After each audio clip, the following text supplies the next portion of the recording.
सोनूची mummy, काय सुरेश पप्पा? लहानपणी सगळ्याचं स्वप्न राहतं की मोठं झाल्यावर मी काही बनन. तो काय स्वप्न होतं ग? माझं स्वप्न डॉक्टर व्हायचं सोनुष पप्पा, डॉक्टर व्हायचं. डॉक्टर व्हायला तर लय अभ्यास करणं पडतो. हो मी सगळी तयारी केली होती सोनुष पप्पा. काय काय तयारी केली ती सांग ना. I am so sorry. आम्ही नाही वाचू शकलो. सॉरी. तुम्ही पेशंटला थोडं लवकर आणलं असतं तर आम्ही प्रयत्न केले असते, पण तुम्ही उशीर केला.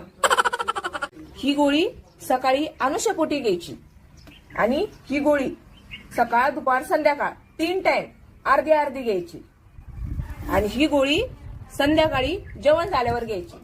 गोळ्या वेळेवर घ्या आणि तर परत मला उद्या दाखवायला या. शांत व्हा तुम्ही, आपण करून घेऊ बिलाचं, टेन्शन नका. अरे वा, किती अभ्यास केला होता ग सोनूची मम्मी तू. अहो सोनुष पप्पा, रात्र दिवस तयारी केली मी, पण सोनुष पप्पा जेवढे दिवस पेपर होते तेवढे दिवस रोज पेपरला गाडी यायची. अरे हो गा मग, नाही तर तू आज खूप मोठी डॉक्टर असते आहे ना. जाऊ दे, रडू नको रडू नको रडू नको. माहित नाही कुठून गळ्यात पडली का नुकी. काय म्हणले गळ्यात पडली? नशीब तुमचं मी भेटले म्हणून, नाही तर मसुबाला सोडला असतं तुम्हाला. पोरीची लाईन लागेल होती माझ्यासाठी. नाही, मी तर कटोरा घेऊन ढिकच मागत होते माझ्याशी लग्न करा म्हणून. घरात माहित नाही तुला किती लाडाचा आहे मी तर. तस तुमले लाडाचे आणि माझ्या घरच्यांनी मला मी सोनूच ऑर्डर करेल.